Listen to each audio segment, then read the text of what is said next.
One of the song, obviously, Apna Time Aayega is one of my all-time favorite. Yeah. I was hearing that through the entire time I was raising my Series A.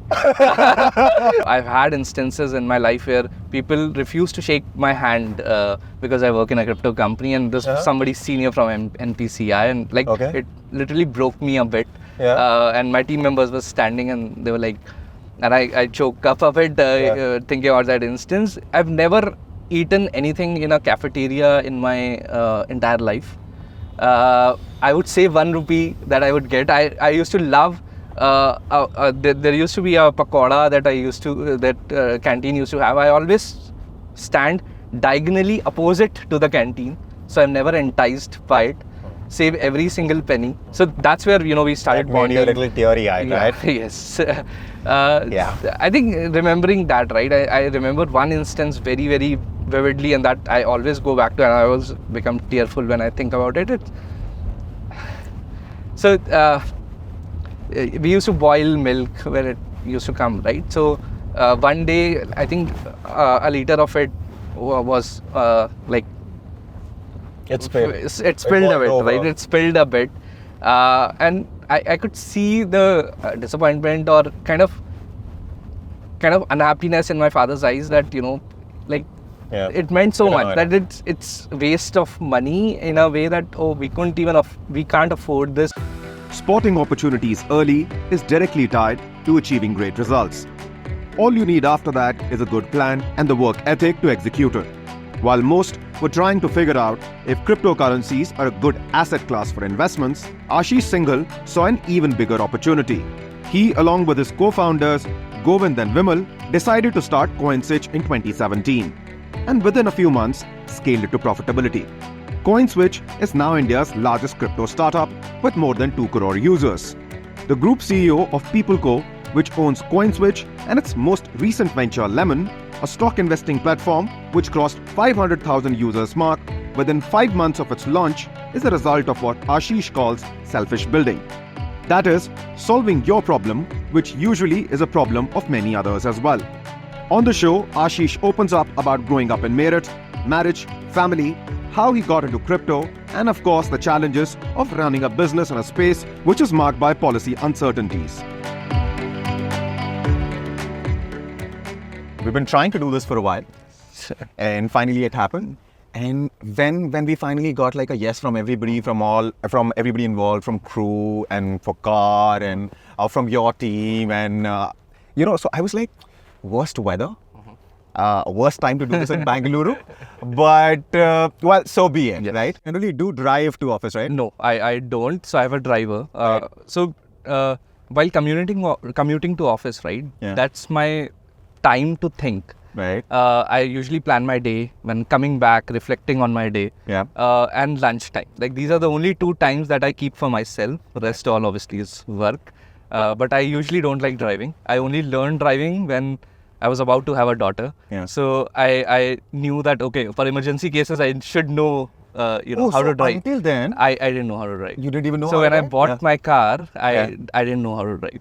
Right. And you're not a cars guy at all. I'm not. So I'm not a cars guy, but to be honest, what I am today is because of a car. Okay. So let me tell you a story. Let's go there. Let's go there. So when I was obviously come from a middle class family, all have our own struggles. My father is a big car fanatic, right? And not like Audis, BMWs, like he wanted a Honda City. I was probably in like 8th, 9th standard or something. It's what I can recall. And that's where I had this car. I have to get my father this car. Right. No matter what happens in my life, this is my only goal in life, right? So I studied, I did whatever. This was the only goal that I had, that once I reached this, I've made it in my life. So I obviously did well in engineering. So CoinSwitch, Peepal, Lemonn, all of these things are just bonuses, right? Car bonuses, right? So that was my first ever life goal, that if I can get my father this car, then I've made it. Ultimately, I decided not to pursue that. Had an accident, then came back within a year, prepared for both of it. Both the years, did my competitive exams, got good enough rank to got into NSIT Delhi. Computer science, I always wanted computer science. Graduated, joined Amazon, and 9 months it took me to earn and save enough to get my father, and 12th March is their anniversary, where I gifted them Honda City. And like in my life, I never felt so free that, oh, what do I do with my life now? I can do anything now. Right. So I think that is that car was a primary reason of that drive in the initial days of my life. Which one do you drive? I drive a Creta, Hyundai Creta. Yeah. And I think in 2022 or 2021 end is where I was buying it. And obviously because of COVID, there was a lot of shortage going on, right? So I asked my assistants as well, can you figure out something which I can get like quickly? Yeah. So she was like, there is one Creta which is available. Somebody didn't, honor the booking, and it's available in a week. Right. And she was like, are you particular about, model, color? And no, whatever I can get the fastest. I'll be something functional. Yeah. That's it. So I think since then, and it's an amazing car. So. Right.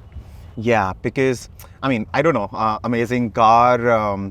Or not, but at the end of the day, you have to drive on Bangalore roads, and the traffic here is such a nuisance. If there's one bad thing about Bangalore, generally all cities have some, certain negatives and pros and cons.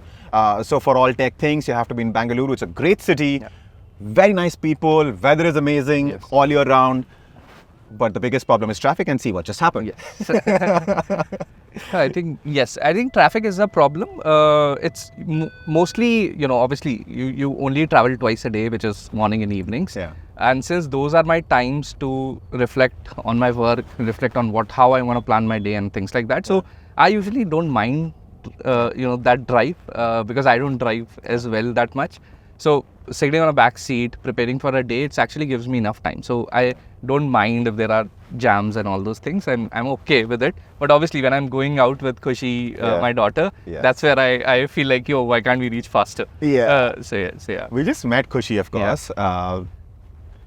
And she was probably wondering, what are these strange creatures doing in my house so early in the morning, hogging all the attention, daddy's time should be mine in the morning, etc. But what I also noticed while we were there, and of course Rashi was very hospitable, and was the fact that there was a certain amount of synergy that I could see in those 10-15 minutes, and that was the moment she had to go in to do something. You immediately went and picked up Khushi, right? So talk to us a little bit about becoming father, because of course that's just started in your case. Yes. So talk to us about that. Sure. So let me. So when we got married in 2018, right? So it's a love marriage or an arranged marriage? It's an arranged marriage. So we both from Meerut. We studied in the same school. Apparently, we'd never met. But parents knew each other. They connected us, and we loved hanging out with each other, and got married eventually in 2018. Right. The idea was that we wanted kids, but we wanted obviously the company was that kid that we were growing together, and she has a big role to play in where we are today. So the plan was 5-year plan that either we go IPO or we have a kid, right? Because we can't wait so long. And IPO was is a symbolic gesture, which the company has made it big enough. It was not a little IPO for that matters. And luckily the company grew to that level itself, and we finally decided to have a kid. And so now Khushi comes along. Interesting life. For a founder, the choices between, do we go for an IPO first or do we go for a kid first? So I think a lot of founders, and even me including, right, used to think that kids might be a distraction to the work. Just because of the amount of time that you have to devote. Because you will not do justice to the kid if you're just working and not spending enough time. Sure. And both you and Rashi, of course, she is also working. Yes. So we wanted to make sure that we have enough time at our hand to give her that, and companies will go on for years and years, so there's no right time to have it. But after having Khushi, I realized that actually I have more motivation, much bigger fight in the company. It has not taken away my time. It has actually made me more efficient, made me more motivated to work and to fight every day, right? So when I come home, I feel content. Otherwise, when I used to come home, I would still think about work and everything, and I'm never away from work then. Right. But with Khushi there, I get time to spend with her. I feel happy, and then go back energized and fight more. Right. So I personally feel, and a lot of entrepreneurs may think, and I used to think that kids would be a distraction, but now having her, I think, is the best thing in the world. So yeah. So now regarding the co-parenting, obviously, we have to help each other. So the idea is that when she's eating, I'm clearing off her crib, making the bed and all those things. Yeah. When Rashi has to go make food, then I play with her during that time. So the idea is to help each other out, and that's what. Yeah, I think that's the only way you can do it these days. Now you've been in Bangalore for 14-15 years, Yes. right? So what do you remember about Meerut? What's Meerut like? Do you go there? Yeah, I go there once a year because my sisters are based out of there. My parents still live there. Right. They don't want to move to Bangalore. Talk to us a little bit about growing up in Meerut, because Meerut is, of course, literally right next to Delhi, but Meerut has a certain vibe. So I've always been, shy person. I try to focus on my studies and all those things. So I will always never fit into the Meerut vibe, Right. to be honest, right? Yeah. From childhood itself. Yeah. My childhood was like very normal, middle class family. Growing up was good. The Meerut, what I don't like about it is a lot of anger in Yeah, people. people are right? really aggressive. Yes. Could and be.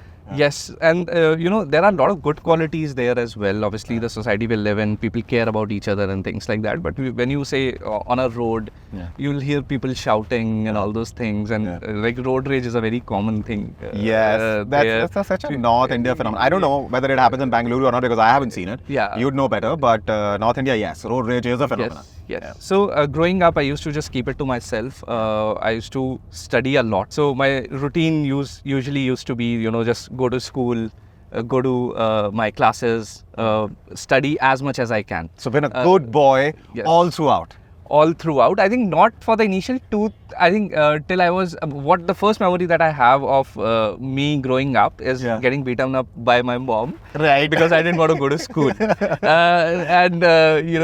that was the memory that I have. But I think after, 2-3 years, I got into, studies, and after that, I never liked outside. I was good in sports. I played a lot, and then that's kind of fizzled out. And focus more on, the kind of thing that I wanted to do. I always wanted to, I don't remember the first time the moment the thought came into my mind, but what I can remember is even third, fourth, when I didn't even know what businesses was. I wanted to do something on my own. I wanted to create something big. Right. So let's go back to that moment when the eureka moment for you. Okay, I have found a business idea which I know for sure is going to be successful. That for you, after Amazon, was Urban Tailor. Yes. Right? Your first venture. Yes. Talk to us about Urban Tailor a little bit. Sure. So this was the time, 2-3 years in Amazon, very comfortable, done very well there itself. The idea was that my father always used to say that, stand on your own feet, which means that create something of your own. Yeah. Right? Working for others is good. Obviously, dreams cannot be made by only one person. A lot of people have to come together to create something. But he never felt connected to my work in Amazon.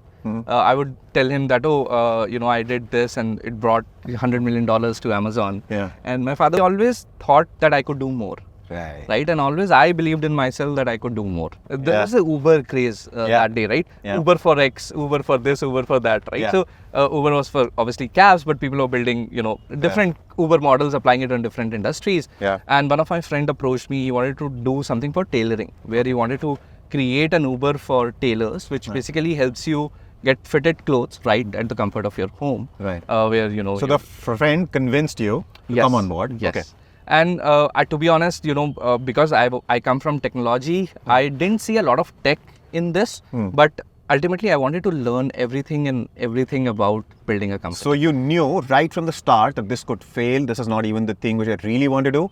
But in a way, it's a good start. It's a good start. So I didn't know what my role in the company would be. So I never thought that the company would fail, but I didn't know that how would I play a big part into making it a success. Right. I didn't had that thought out, right? Sure. But I thought of taking a plunge. So Amazon gives you obviously good CTC, but they give you good shares, right? And at that point, I think Amazon was about $400 worth of shares. So I sold everything. We're talking 2016, 2016, right? So I sold everything, and I shouldn't have in the hindsight. But what I wanted to ensure was that my parents are, have enough money for 2 years, so that I don't have to worry about it. Even if there, anything happens, medical bills or all are all taken care of. So I think I got about 15-20 lakh. I gave it to them, and I had just enough to survive for 2 years. Right. And I'll give it everything that I have to learn everything that I have. Right. And when I went into the startup, Urban Tailor, obviously we raised, initial funding rounds and things like that. So we had enough money, but it was operationally very, very challenging. Right. And ultimately, I had to play a co-CEO role there. We had to do, marketing, operations, in and out of everything except tech. I had to do everything, right? Because tech was I built already the tech. So there was not a lot of innovations in tech, right? And through that, I learned so much, right? I can't imagine that CoinSwitch and now PeopleCo would be so successful if I didn't learn all those skills back there. Unfortunately, because of the operation load, because it's too heavy to manage so many tailors, too many quality, factors, too many factors, right? And fit is a feeling. It is not about math measurement. Obviously, it is about measurement. Yes. But even with the right measurement, a customer may feel like, oh, it's not fitting so well. It just feels, it doesn't feel right? So how do you solve that? So it's not a very scientific method to get it exactly right? So, and every tailor would be different in some ways or the other. So customer may like the first order that we did for them, but not like the second one. Although the measurements are exactly the same, because the tailor did it a little bit differently, right? So we weren't able to solve that problem well enough. So that's why, we decided to close the company, although we had enough funds in the bank. But yet we took a call that, this is not something that we could scale up. So you wrap that up and you start working with LIF Space after that. Yes. So LIF Space again, the same friend who connected me to Vasu, who was the founder of Urban Tailor. He connected me. Now he was working at LIF Space, so I thought of why not joining LIF Space. Luckily Govind, who's now my co-founder, used to work there, which I recommended him to go there a year before because he wanted to try his hands out with startups. So we ended up there together, and that's where and obviously Ramakant and Anuj are amazing founders and very, very good colleagues and now investors in our company as well. So have been lucky to work in LIF Space. Right. So you were at LIF Space, and of course the idea for getting into cryptocurrencies at that point in time comes to your mind. You don't immediately start a company. You start with sort of familiarizing yourself with what's crypto all about, etc. So talk to us about that. I mean, crypto is still a bit of a mystery for a whole lot of people, which gets reflected. I mean, for example, cross of people who work who invest in mutual funds and equities versus a few million, 20, 30 odd million people who invest in cryptos. So how did you get into cryptos? Sure. So I got into crypto way earlier. Like I told you that I was a hacker, right? I used to build a lot of things. So 2013-14 is where I got to know about Bitcoin. I read the white paper and was very fascinated by it. To be honest, I wanted to start my first company in Bitcoin. I think in 2014-15, I don't remember the time. I took a sabbatical from Amazon to ensure that I built this out. How much was Bitcoin worth then? I think it reached $1,000 and it dropped to about $100-$200. And because of that drop, I didn't start because my friends told me, oh, it's the worst performing asset. Why do you want to go into, why do you want to go there, right? And that's the reason I didn't start my first company on Bitcoin, but I always wanted to. But I always wanted to be closer to it, closer to the ecosystem. So I started running a node to mine Bitcoin, started investing and things like that. And 2016 is where it started to show some signs of picking up. 2017 is really picked up, right? And we realized the problem that there were so many exchanges, price would vary across exchanges. There's nothing like a Make My Trip that exists which could combine and give you all the prices in the one screen, right? So while working at LIF Space, we built this as a product, not to monetize or not to think of it as a startup, but to help ourselves. That whenever we are buying something, we know what is the best price and where it is the best price, and then go there and buy it, right? And we just made it public. And within the first 6 months, we were doing crazy volumes. Revenue at that time, I obviously don't know exact revenue of LIF Space, but probably a bit more than LIF Space. Right. At that time. And we realized, oh, this is something that, this is amazing. We love the technology behind it. We love the thesis behind crypto and blockchain. Oh. And this feels like that, we should start up. So Right. So CoinSwitch starts 2017. Yes.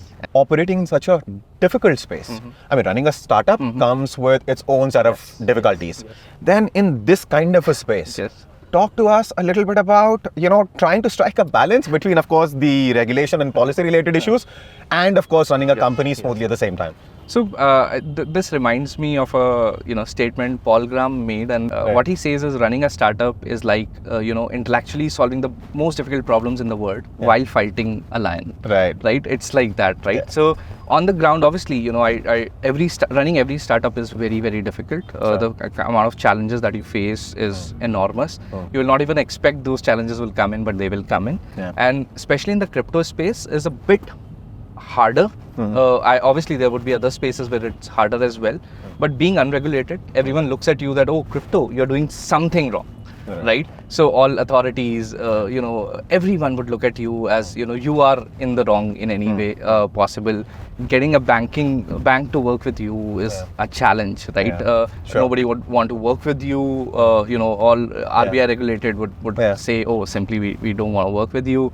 I've had instances in my life where people refuse to shake my hand because I work in a crypto company, and this somebody senior from NPCI, and it literally broke me a bit.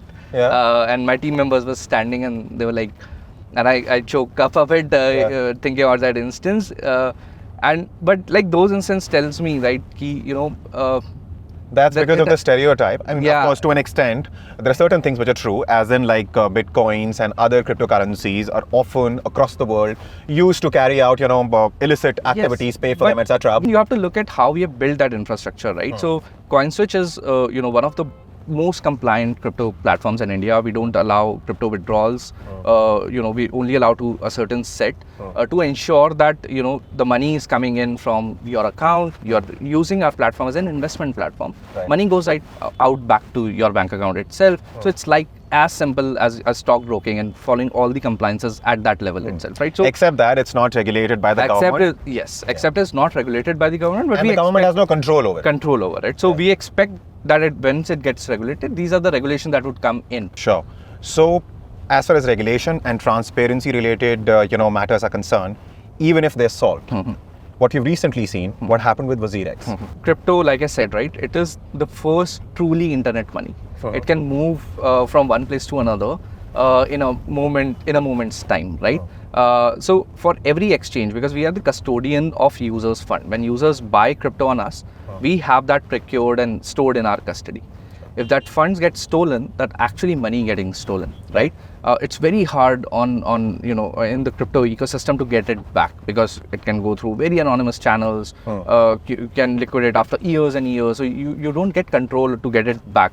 It's not like a bank who can freeze a bank account and say, get all the money back, right? So that is what has happened with WazirX. So a very sophisticated attack, and what we are hearing, the reports are yet to come out officially, but is from Lazarus Group, which is associated with North Korea, right? And it was a very sophisticated hack, and that's why all crypto companies employ some of the best cybersecurity measures to safeguard users' fund, right? A cold storage, which is really cold storage, which is not connected to the internet, is where we store most of our funds, right? So this is a reminder that every company, a crypto company especially, has to take cybersecurity at very seriously. Very, very seriously. That is the P0. Your company survives or don't survive does not depend on the revenue that you're making. It depends on whether you can protect your customers' funds, and luckily, CoinSwitch, we have some of the best minds working at it, have one of the most secure platform that we are able to create for the Indians out there. Right. So to what extent, if you were to give me a number, to try and bring some kind of certainty, to what extent are you sure that platforms like yours are safe? So 90%, 80%, 70%?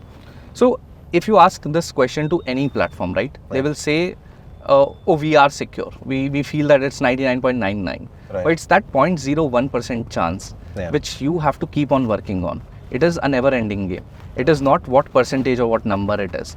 You always, as a company, we always feel secure, but every day, every week, every month, new guidelines comes out, which we need to work on and improve upon. So it's a never-ending game. We've been talking about crypto in the space for a while now. Now I want to move to a few rapid-fire things, although that seems like, very not in sync with the environment, but never mind. While I was at your home, I had a bit of a sneak peek and I saw that there was a PlayStation, Yes. so are you fond of gaming? So I used to play a lot, and Titanfall and all. I think it came out when I was in Amazon. Various games, NFS and all. Obviously, everyone loves. So retro versus games like NFS. NFS, and I like the new games, but Fortnite and all, I could never play properly. Ultimately, obviously with PS5, I came to a handheld console, which gives you retro games. You buy it on Amazon for $500. Yeah. I thought you were going to pick NFS and all that, but then you ended up picking retro. Retro. So like Mario, Contra, Road Fighter and things like that, right? So like these are my games that I go to now, and these are quick, easy, gives you a refresh, whenever you need it, and you keep it in your bag. So like that's a plus. Right. Movies versus books. I like books better. So do you read them in like physical format or? Physical. I don't like reading online. The further away I am from electronics, because anyway for my work I have to be connected to the internet every single time. Yeah. So I personally like physical books. Right. So which book are you reading these days? So Three Body Problem is the one that I've started after the Netflix series. So I'll not lie that I first saw that. And then I came here. I really love the science behind it, and I think that's an amazing series. All right. So what kind of music are you into? So music for me is something that reduces the noise around me. So even when I was probably in 6th, 7th, when I used to study a lot, I used to have a CD player which I used to play and then study. So nowadays what I do is I usually pick one song, and my college flatmates or the nearby rooms and all those things used to complain about it a lot. I pick one song which matches the rhythm that I'm in right now, and play that on repeat for the 6 months period. Right. And until I get out of that situation, the song does not change. One of the song, obviously, Apna Time Aayega is one of my all-time favorite. I was hearing that through the entire time I was raising my Series A. Because obviously, like I told you, in 2019, I had a bad moment and where I couldn't raise, self-doubt and all those things. That song helped me raise Series A. And for you and Rashi, because of course, you have a little daughter now, so a whole lot of your time goes into attending to her and her whims and fancies. But for you and Rashi, like as a couple, what are the things that you guys like to do? Sure. I think a real bonding, obviously 2018, 2019 is that honeymoon period. You just got married and you get to know each other a lot. But COVID is where it really, started to sink in, right? COVID, we were all together. We were raising funds in COVID. She was my partner that I would go to for pitches.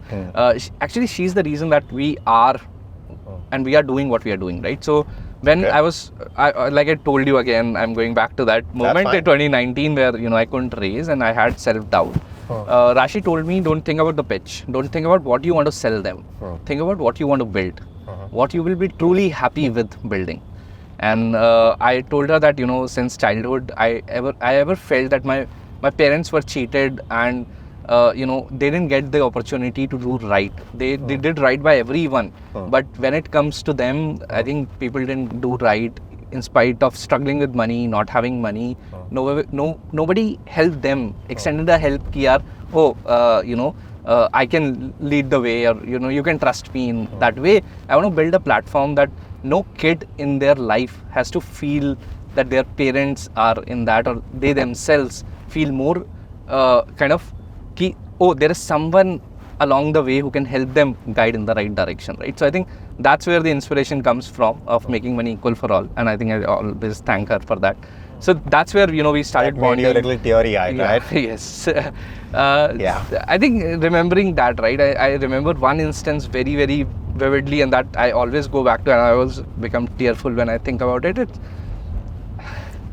So we used to boil milk where it used to come, right? So one day, I think a liter of it was like It spilled. It spilled a bit, over. right? It spilled a bit. And I could see the disappointment or kind of unhappiness in my father's eyes that, like, Yeah. it meant so I know, much I that it's waste of money in a way that, we can't afford this, and we can't lose this much. And I think that was the point that so I've never eaten anything in a cafeteria in my entire life.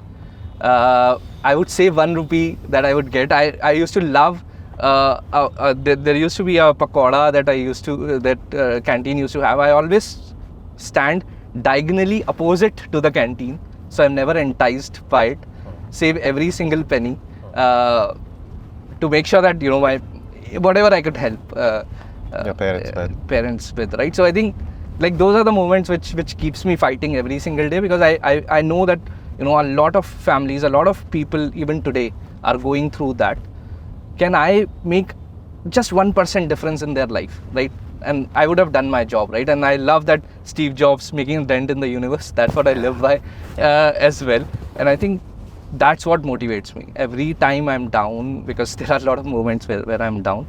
Yeah. I always say that you're doing it for the right reason. Keep on fighting, and one day you will create that 1% impact on those people's life. What you struggled, what your parents struggled, maybe somebody can say, oh, this thing helped me get through it, right? So I think that's... Your parents must be really proud of you, I'm sure. And I'm sure I don't know whether your father tells you that or not, but I'm sure, that the stories, it's the stories which make people. Yes. And having met you before, we got in this car a few days back, I was talking to some of the people who have worked in the past with the organization, some of the founders who know you. And one thing which stood out, which everybody more or less said the same thing but in different words, was that he remains that guy who's very rooted in his value system, which has of course come from his parents. But thank you so much. I think I can't come up with better questions or a note which we can strike wherein we can end it on a better note. So I think I'll let you I'll thank you for opening up like that, and thank you so much for taking out the time. It was a pleasure. No, absolutely. Well, thank you. Thanks, Abhishek.